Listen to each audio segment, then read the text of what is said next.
Welcome, everybody out there in podcast land. You are in the yard where faith and sports collide. I am very happy to be here.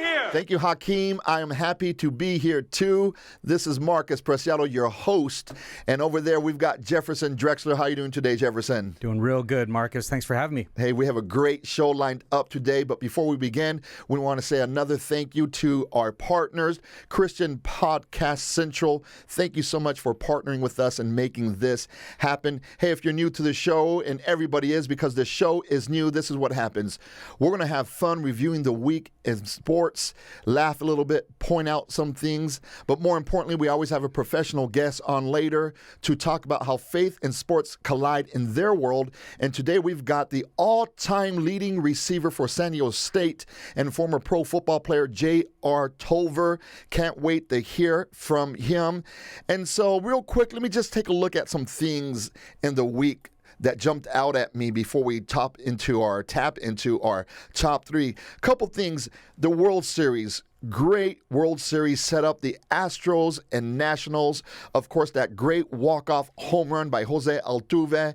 It's exciting. Also, Kyle Murray has his third straight win. Now, this is a team, Jefferson, that last year only had 3 wins. The Cardinals, and now they've got 3 straight with Kyle Murray. Another thing that jumped out at me is that the Saints without Breeze, we see a trend here. The Saints without Breeze are 5-0 with their backup QB, Teddy Bridgewater. I did not anticipate that. I did not think. As a matter of fact, Jefferson, Teddy Bridgewater, their backup QB, who is 5-0, was drafted after Blake Bortles and your buddy, Johnny Manziel. They were both drafted before him, and they are now 5-0 with him as the leading quarterback. Sean Payton, Jefferson, is a great coach. What he's doing with them. Also, another thing that jumped out at me are the 49ers are 6-0. Does that surprise you, Jefferson? I wonder, you've heard of teams that have like system quarterbacks or system defenses. Do the Niners have a system schedule? I mean, if you look at the opposition, are they really a true 6-0? But either way, you can only play the teams that are up against you, right? I'm surprised. I don't know if they're a true 6-0. You are what your record is, but I know that the Dolphins are a true 0-6. They've earned every bit of that 0-6, people. There's a crowded basement in this year's NFL. It's exciting. It is really exciting for that to first see. Round draft pick. It's so exciting to see the Dolphins every week to see if they're going to lose or not. And I think they've got enough in their heart to go completely winless this whole series. This whole season. I agree. Look out for the Dolphins because from the top down, they're wanting to do everything they can to get that perfect record. But don't fall asleep on the Bengals. Well, as of today, they're 0-7. I'll tell you what, I believe more in the Dolphins than the Bengals because they are really showing signs of complete franchise ineptness. Dolphins, you can do it. Another thing that jumped out at me in the college football world, Jefferson, is Jim Harbaugh and the Michigan Wolverines lost to number 6 Penn State. But for Jim Harbaugh, he is 1-10. 1 win, 10 losses against top 10 teams. So I don't know how the future is looking for Mr. Harbaugh, who I think is a great coach. But he is not showing it when he's playing against top teams. San Diego State is 6-1. That's exciting. Aztecs. My alma mater, San Diego State, is 6-1, a quiet 6-1. Nobody's talking about it, but we are. Go Aztecs. Another thing that jumped out at me over this week in sports, Zion, or as I like to call him, ZSPN, is hurt indefinitely. So our buddy ZSPN is hurt indefinitely. And listen to this, Jefferson. I don't know if he's ever really going to have an NBA career. That is blasphemous. It's not, Stephen A. Smith. It's not blasphemous. Let me tell you why, Jefferson.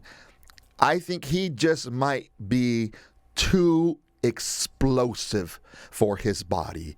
I don't know if his body can handle the explosiveness of ZSPN. Now, when it comes to explosiveness, this is not unfamiliar territory. Go right to last year's season with the explosivity. There you go. That he experienced right when he exploded out of his sneaker. Yes, and that's my point. I don't know if we're ever going to see Zion thrive in the NBA. I hope so. I hope that ZSPN is all that we believe he can be and more. Super exciting. I just don't know if it's going to happen because he's so big and strong. I don't think we've seen an athlete like this ever. I mean, beyond our buddy Lebrand James. We'll see. Well, out of the week, here's some things that jumped out at me. I want to highlight 3 things, Jefferson, not necessarily in any order, not in any importance, just some 3 things that jumped out at me. Here's the first thing right here. Number one I want to talk about is Dabo Swinney. You know who Dabo Swinney is, Jefferson? Oh, yeah. Great coach. Clemson coach, great coach. Dabo's a guy also that is clear about his faith in Jesus. Dabo is a guy that's clear about his faith in the Lord, coaches accordingly. And you're going to see a theme throughout this show today. We're going to see men of God behaving like men of God, just behaving biblically and seeing the results of that. But Dabo Swinney, whom I love, made the news this weekend because Andrew Booth Jr., a freshman for Clemson, a 5-star recruit, which means he is straight up beast mode. There's not a lot of 5-star recruits out there. He is one of them, top of the line, cream of the crop. He's a freshman starting cornerback, got ejected from the game this week for throwing a punch in the middle of a fight. Do you have some footage of that? Let's take a look at that. We got it. Let's see what that... We even have the play ensuing into the fight. I like it. Here's our boy. Good word ensuing. So here we go. There goes the guy in orange. Boom. They fight. Oh, look what's going on here. Oh, and a punch. Look at that. Oh, slow motion. Right there. Take that. Boom. And clean your room. And tell your friends. Take out the trash. Yeah, take out the trash. Listen, a couple things jump out at me before we get into Mr. Swinney. This guy, Mr. Andrew Booth, got into this fight, which makes no sense to get into a fight on national television, to get into a fight while playing football, Jefferson. First of all, these fists right here are not stronger than the face mask, and he punches the face mask. What do you think you're going to do? I always marvel at this. These college athletes, these pro football players, they get into fights. It's a waste of time. Not only was it a waste of time, he could have injured his hand. Not only could have he injured his hand, but he hurt his team. He's a freshman. Not only that, he gets ejected from the game. And not only that, Dabo Swinney's response to this young man was to send him home on the bus. He couldn't even fly home. He's at some Greyhound station right now. Right? He's waiting to get on the bus to get back to Clemson. So Andrew Booth Jr., I don't understand that mentality of getting to a fight on national television under those circumstances. It's I'm gonna ridiculous. back this car up. Okay, now first of all, I agree. It is one of the dumbest things that anybody could do. You look at the consequence this kid had to pay. Absolutely. He had to ride 420 miles on the bus. When the rest of his teammates are flying, with extra leg room. But you just said something interesting. What's that? You said, I do not understand how or why anybody would get into a fight on a football field. Well, yeah, I mean, that was a dumb move on his part, for sure. I can understand emotions get the best of you, but that was just really, really dumb. So how dumb must somebody be to get in a fight in a football game like that? What's your point here, Jefferson? My point is I did a little bit of research on my own this weekend, and I found something you might be a little bit interested in. Here, check out this clip here. And if we go way, way back into the history of college football, we got this going on. Dude, where'd you get this? Miami, San Diego. See this little orange circle on the screen? I see the orange circle. That's some San Diego State player from a few years back. Watch him dive in to the pack. Who is that guy? It ain't the chicken. No, the guy that was there is coming in the shot right here. That number 41, Pressy. What was that last name on that jersey? I didn't catch that. Oh, man. That's number 41. That's old Marcus Preciado right there. Who gets into fights in football games, Marcus? This is way different, Jefferson. This is way different. Let me tell you why it's different. First of all, I really didn't care.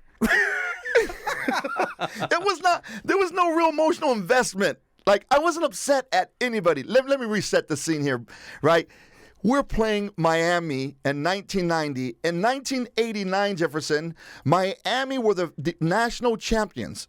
So in 1990, when that fight happened, we're at Jack Murphy Stadium in San Diego. Before it was Qualcomm and before it was SDCCU or whatever it is now. The place is filled. Miami was ranked number 1 in the nation on most polls. And now it's Thursday Night Football when ESPN just started Thursday Night Football. Are you with me, Jefferson? I'm following. We're playing Miami, and not only are we playing, we are almost beating them. It's 28-31. Almost beating is a fancy way of saying losing. But it sounds so much better, almost beating them, right? So close. Yeah. So 28-31, national television. There's about 60,000 people in the stadium. And an 18-year-old Marcus Preciado is there, and a fight breaks out, Jefferson. And I'm thinking, I'm really not upset. I'm really not angry. But we are fighting the number 1 team in the nation on national television. The last thing I'm going to do is not get involved. So I go and I jump in that pile, and the rest is history. And you know what? What a dummy. To fight on national television. That's my point. I wonder, was your dad feeling the exact same feelings that Andrew Booth Sr. was feeling this last I tell you what, I've never gotten to a fight on the field in all my sports except for that moment. And I'm serious, Jefferson.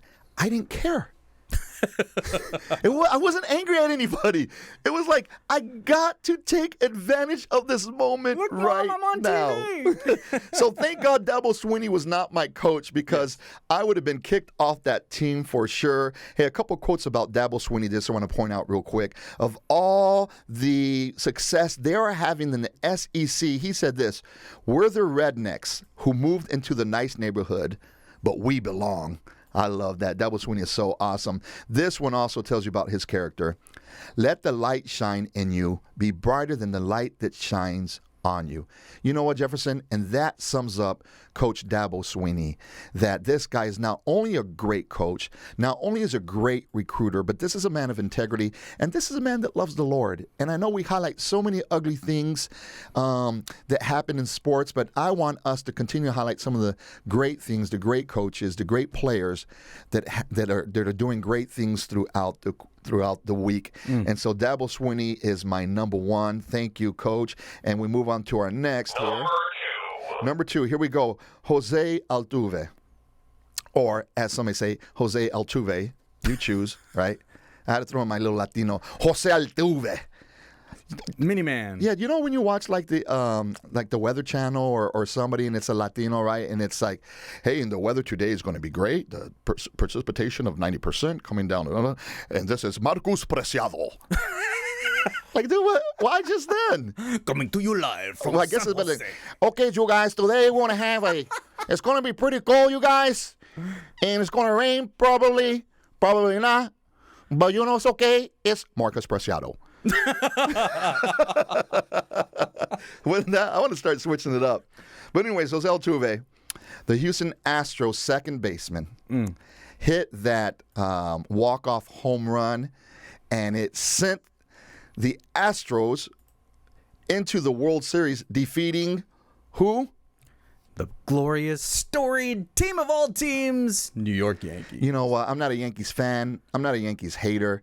But I'm glad when the Yankees are relevant. It's just sport is better when the Yankees are up there, and either they lose or they win because it's the Yankees. But Jose Altuve, with this great home run, walk-off home run, sent them to the World Series. Here's some of the things that I want to highlight. At 16 years old, he was a young kid in Venezuela, and he went for a tryout, a Major League Baseball tryout with the Houston Astros, and the scouts sent him home, Jefferson. He wasn't good enough? No, not at all. They sent him home because 2 reasons. One, they said he was too small. What? Said he was too small. Wait. I get that. Next, they said they did not believe that he was 16. And let me tell you why. Because when he came into the major leagues, Jose Altuve was 5'6", 165 as a major leaguer. That's my 14-year-old daughter. So listen to this. This guy that's a hero at 16 went to a tryout. He got sent home. He came back the next day with this birth certificate showing the scouts. They let him try out. Make a long story short, that young Jose Altuve eventually got signed. He got signed for a $15,000 signing bonus. That as a young 16-year-old in Venezuela is huge, but we know in the world of professional sports, that is nothing. As I mentioned, when he was entering the Major League Baseball as a rookie, he was 5'6", 165. Nobody thought he could accomplish this. The cards were stacked against him. Not only, Jefferson, is he a hero right now with that walk-off home run. Here's a couple highlights of Jose Altuve. Take a listen. He was Sports Illustrated's Sportsman of the Year. He was the American League MVP. He was the Associated Press Male Athlete of the Year. He's won a Silver Slugger Award, a Golden Glove, and he is also a World Series champion and headed to the World Series once again this year. And I tell you what, man, the things he is doing is amazing. And it reminds me something that I just want to share with you.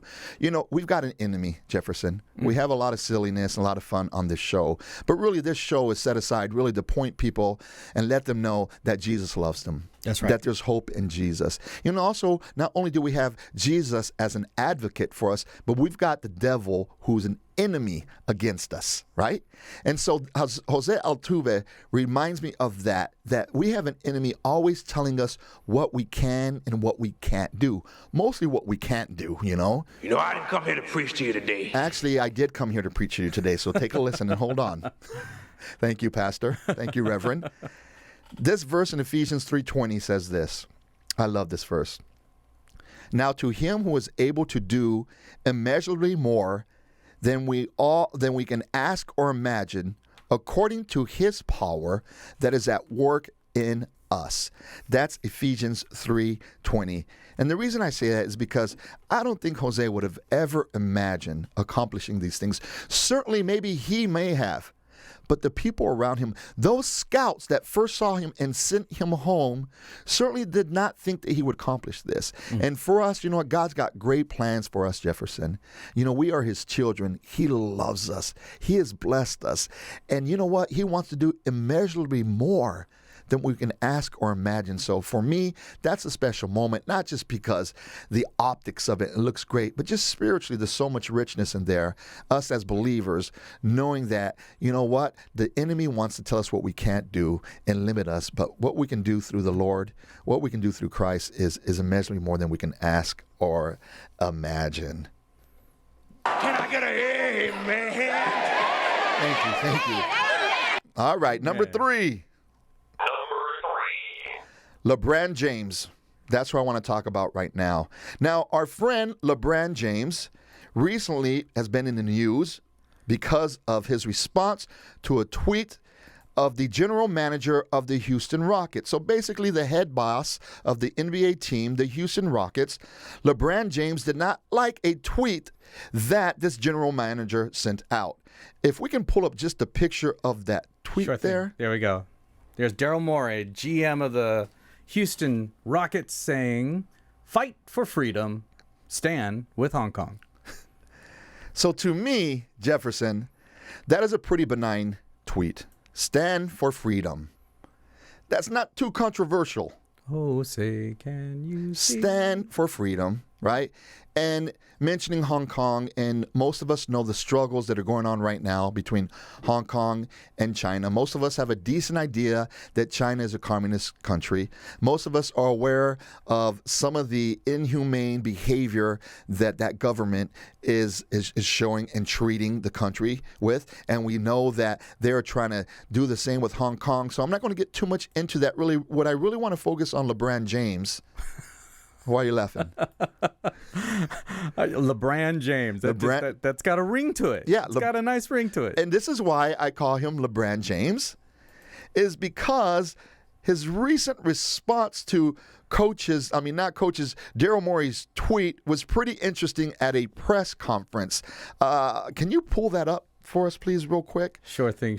This Lebrand is James, ladies and gentlemen. talking to the media. I don't want to get into a word or sentence feud with Daryl Morey, but I believe he wasn't educated on the situation at hand, and he spoke, and so many people could have been harmed, not only financially but physically, emotionally, spiritually. So just be careful what we tweet and we say and what we do. Even though, yes, we do have freedom of speech, but there can be a lot of negative that comes with it. So there he goes. In my head. There's so many things going on there. First of all, Mr. Morey, the general manager, is no dummy. He's definitely an educated guy. I believe that he got his master's at MIT, and so you got to be a pretty smart cat to go there. Not just MIT, man. He's a stats genius. That's how he got his job with the Rockets. He did his undergrad at Northwestern, so straight out of high school, the man was smarter than smart. Okay, brainiac. So the guy is a successful, smart guy, and he did not say anything controversial, but we heard LeBron's response, and some of the highlights of it for me was when he said it could have harmed people financially. Also? Financially? Okay. Which it did. Correct. We'll get on that financially? We'll get back to that. Okay, yeah. Physically, emotionally, and spiritually. Now, out of all that stuff Lebrand said, one word rang true: financially. And I don't have a problem of him protecting his assets. I don't have a problem with that. Listen, people who say professional athletes get paid too much, Jefferson, they don't get paid too much. Mm-hmm. We may not like it, but if somebody is getting paid that much, there is somebody behind Lebrand James paying him. Those are the people making the real money. And Lebrand James and the others are making great money. I have no problem with that. You know, they say he's worth $450 million.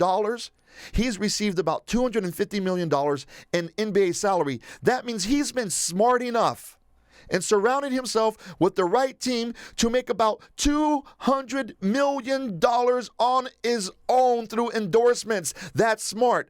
I don't have a problem with LeBron James. But this was just dumb, Lebrand. Just dumb. And all he was doing, and if people would have been cool, I would have been cool. He said, look, guys, this really bothers me because now this is going to hurt my wallet. Because now a lot of money I could have made right there in China, because we have a great relationship with them, I can't make now. And it hurts my wallet. And I wish he wouldn't have done that. People would have been like, I understand that. Yeah. Maybe you're greedy, but at least it's the truth. But for him to come out and say that a lot of people could have got harmed financially, okay, ding, ding, ding. But that a lot of people, he didn't mean a lot of people. He meant one person. Can really get hurt financially, and that one person is me. Physically. He did. Now, I did read that he did lose a opportunity to meet with some Chinese people when he was over there last week, and conceivably he lost out on $1 million. That's, like I said, that's the truth. Yeah. That would upset me too. If I lost out on $1 million because of someone's tweet, I would have been bothered about that. But for me to say this, to mask it in that some people really could have been harmed financially, fine, ding, ding, ding. Physically, what? Really? Emotionally? Snowflake. Spiritually.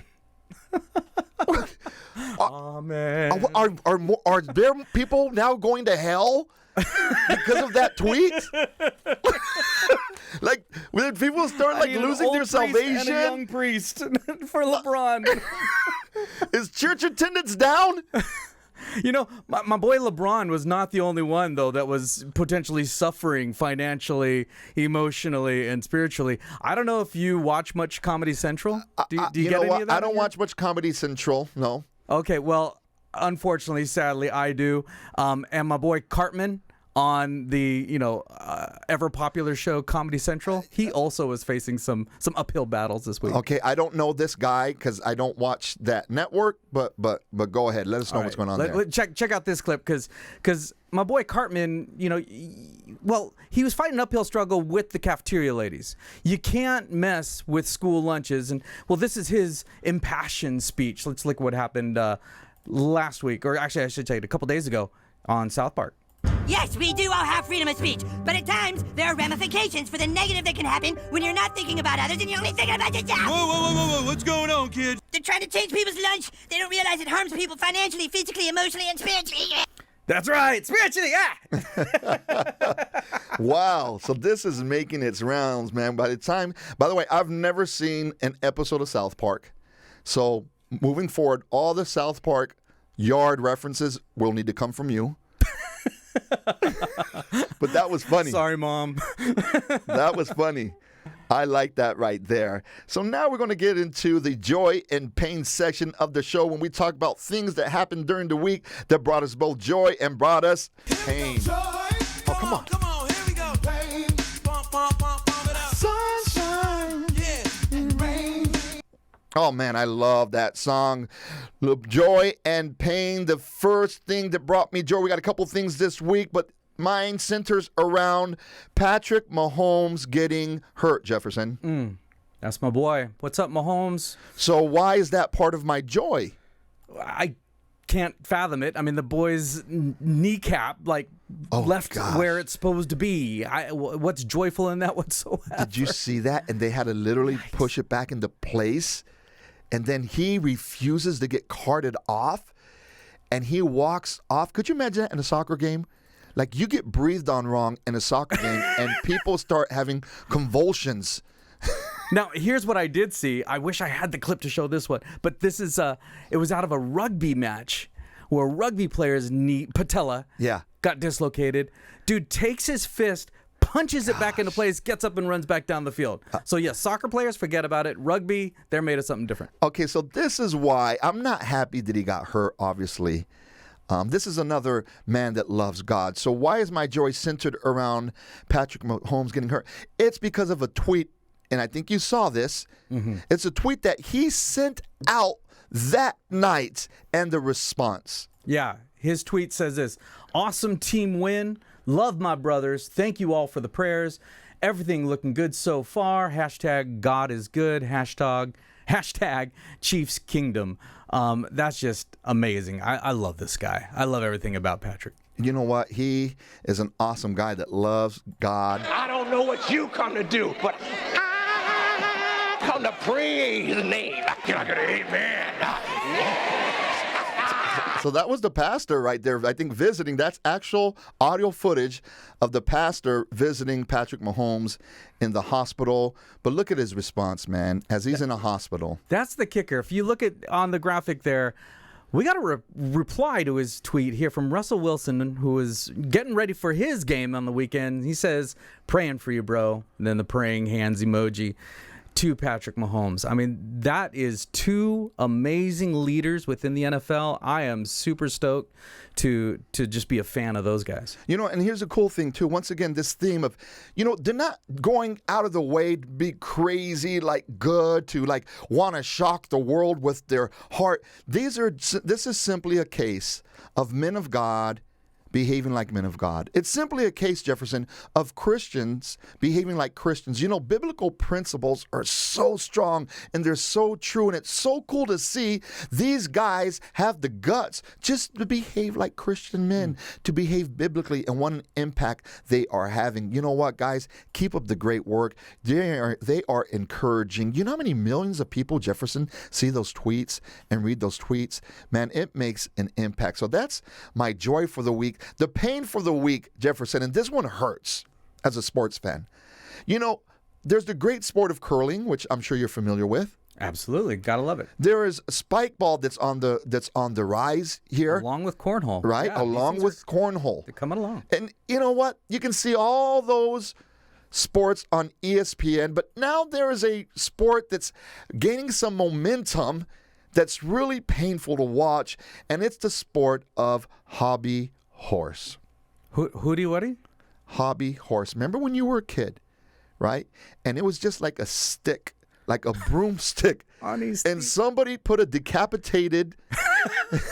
Why this was acceptable, I don't know. Sockhead. Somebody took a decapitated horse head and stuck it on top of the stick and gave it to their child, and somehow that caught on. Yeah. And so now it's a sport. If you can find that footage, man, and show it, Let's show- this it's is what it just, looks I can't believe it, you guys. Take a look at this. Here she comes. Look at a hobby horse. Now, I do respect, she does have some hops. Right? Look at this. Look at the corner. She comes around. She's got some hops there. She's got a vertical. Oh, look at that. Oh, and here she comes, finishing strong. Oh, gosh. I don't believe this.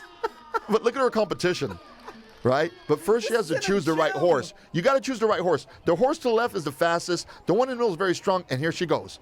This girl's explosive. Look at this. Oh, man. But you know what? She's not jumping as high. No. She is not jumping as high.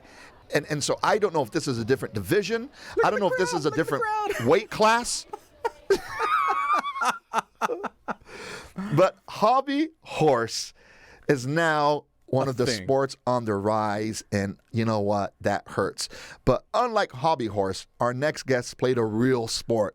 He played football. As a matter of fact, not only is he a former pro, but he is San Diego State's, my beloved San Diego State's. He is their all-time leading receiver. And to say that as a San Diego State player is huge. We have J.R. Tolver coming in next, so stay tuned. You are in the yard.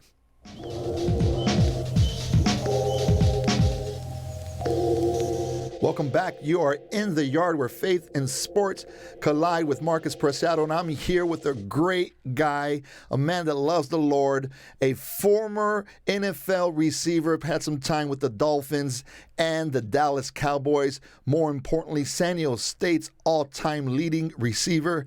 Give it up for J.R. Tolver. J.R., thanks for coming in today, man. I appreciate it. Thanks for having me, man. Thanks for joining us, man. I'm really excited. Obviously, I went to San Diego State, and I've shared this with you personally. You know, I was there way before you, but to follow you throughout your career has been a blessing for me. What you guys did to put San Diego State back on the map. Walk me through kind of being a high school kid, getting to San Diego State, and all the success you had there. Yeah, I don't know what your experience was as far as getting to the university, but for me, it kind of started when I was a freshman in high school. As a 12-year-old, I remember seeing Marshall Faulk, but I lived in Louisiana. My mom was from San Diego, kind of run wild against Pacific as a true freshman, right? And then when I got to high school, that's when I kind of started more paying attention to college. And then Will Blackwell, Isaac King, Billy Blanton, Leandrew Child, some of those guys were there, and they were just putting up numbers. And I played quarterback in high school, but I had a coach that was on my staff, coach named Sean, and he was like always into San Diego State. I mean, he would be listening to talk radio on the field, talking about San Diego State, and that's when my eyes kind of opened up. So as I progressed through my high school career, you know, I didn't have a lot of offers. I was an option quarterback, if you will, and the Army and the Air Force Academy and some of those schools recruited me, but I really didn't have any D1 offers. And then Coach Lay came to me late in my senior year and said, hey, listen, I know you play quarterback, but we see you as a receiver. We want to offer you a scholarship. And it just kind of came together. You know, I was excited to stay home, excited to be able to play in front of my friends and family, excited to have the opportunity to try this new challenge, moving from one position to another, and it just kind of blossomed from there. Okay, great. So you were a quarterback in high school. Coach Lay was recruiting you? Yeah. Give me your best Coach Lay voice. Oh, no, that's Coach Toner. See, Coach Lay was get her done now. Get her done. Loved Coach Lay, man. Okay, so then you decided to go to San Diego State. Did you expect to have the success that you had throughout your career? You know what's funny, man, is that as I was at San Diego State, I redshirted as a freshman. And then my redshirt freshman year, I had a high ankle sprain. So I missed 5 or 6 games my redshirt freshman year. And then the last 2 games of the season, I end up starting because one of our receivers got hurt. Damon Gourdine got hurt. And I started, and I caught 2 touchdowns in both of those games. And Shane Walton, who is also a brother in Christ, we grew up in church together. He went to Notre Dame. Yeah, he went to Notre Dame to play soccer. Yes. And walked on to the football team and became an All-American. Yeah. And Shane and I were working out together at San Diego State. I think it was in the summer. And I remember telling Shane, and I kind of don't even remember where this came from or how it. We used to talk a lot of trash back and forth to each other when we worked out. But I remember this moment like it was yesterday. I remember telling Shane, I want to leave here as the all-time leading receiver. Wow. Going into my redshirt sophomore year. Wow. And at that point, you had a couple starts. Yeah. You redshirted, caught some touchdowns, but certainly were not on a trajectory to be the all-time leading receiver at San Jose. Exactly. And Shane, I remember he looked at me. Shane to this day is one of the top 5 most competitive people I've ever played against, been friends with, anything. Yeah. And I remember he turned around and he looked at me and he said, "Don't say that if you don't mean it." Ooh.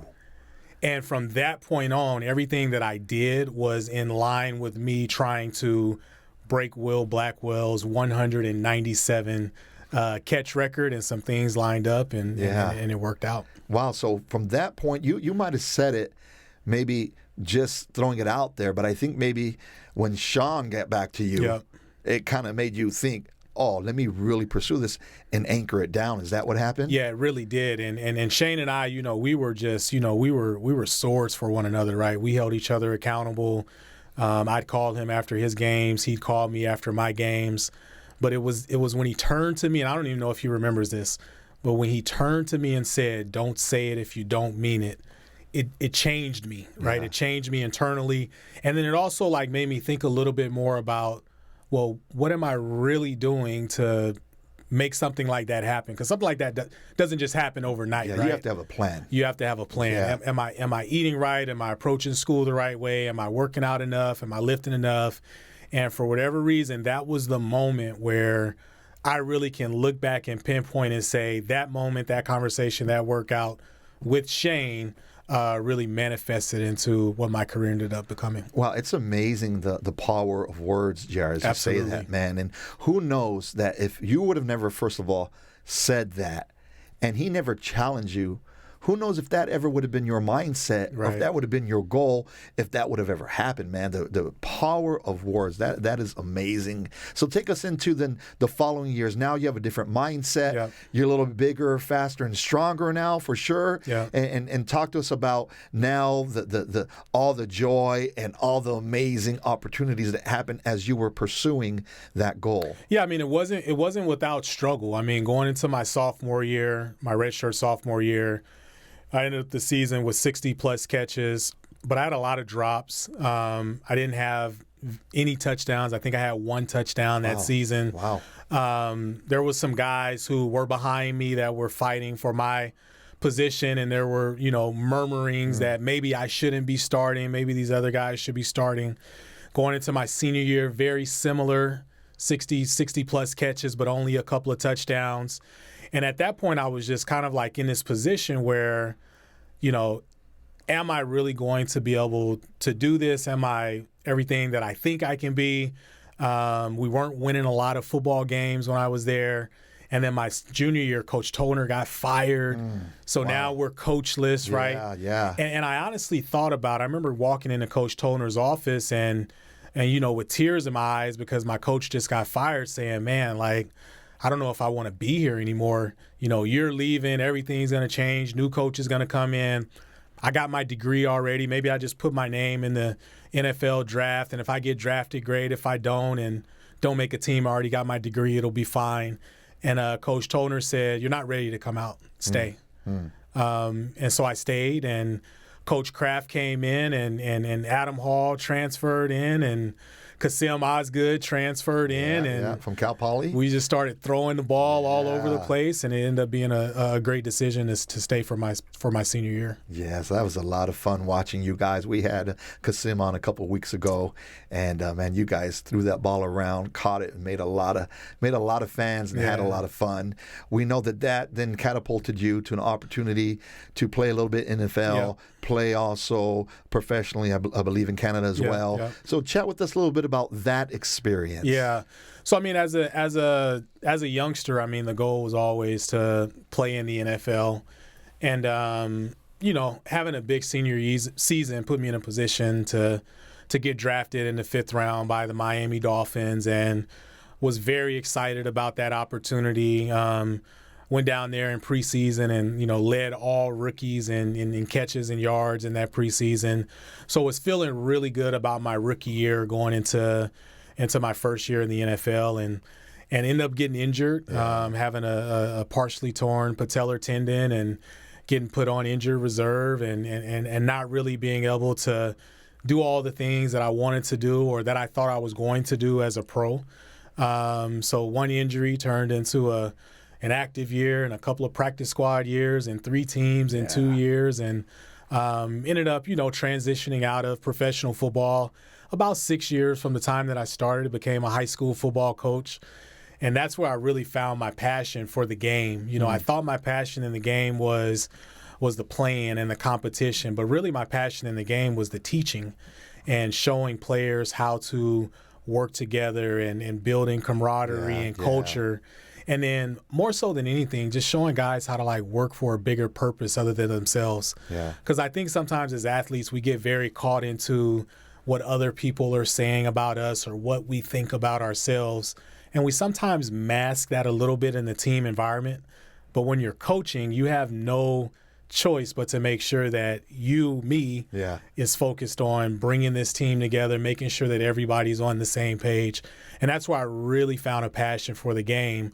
I loved it playing. I really loved it as a coach. Yeah, that's one of the great things about football. And I chat with my son and kids that I've coached, and everyone wants to play at the next level and dream about playing in the NFL. And that's all fine, but I tell the kids, what you remember about football is not so much the plays. Absolutely. Not the touchdowns. When you get with your buddies, man, you're talking about the locker room, right, Jar? The clowning, right? The person just getting run over, right? Or crying in 2-a-days. It's that experience that bonds you. It's that teamwork, is that camaraderie. When I think about football, I don't think about anything individually.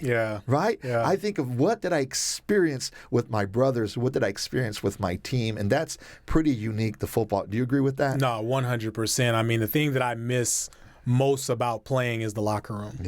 The camaraderie, the conversations, being down in the dumps, one of your teammates seeing you, forcing you to get out of that mindset, get back into a productive mindset. So the locker room is definitely, I think, the thing that I miss the most from playing the game. And if you talk to most guys, 99 out of 100 guys will also say the locker room and that culture and that environment is what they miss the most as well. Yeah, absolutely. And I know that currently you're still connected with football. I know you're a real big part of your high school football, and you like to be a blessing to them through your business as well as just through your presence. And right now you're at State Farm helping a lot of people. Why don't you tell me a little bit about that and how you tie that into being helpful and teamwork? Yeah, it's a pretty interesting dynamic. I had an opportunity to open up a State Farm agency in Mira Mesa, which is where I grew up about 3 years ago. And I came back to the neighborhood really for a couple of reasons. Number one, that was a community that gave so much to me. I would have never gotten to the place that I did without the support of, Coach Thompson, who was my high school football coach, and the rest of that Mira Mesa community. So when I brought my business back into that community, I did it because I felt like I wanted to have a mechanism to always continually, consistently give back to the community. And I do that through a couple of ways. I do that through the products and services that I offer, right? Whether it's life insurance, protecting families, or business insurance, helping people understand how to protect their business. But it's also through charity, right? And through donations. I know how hard it is for programs to run on a shoestring budget with volunteers that are cycling through every year.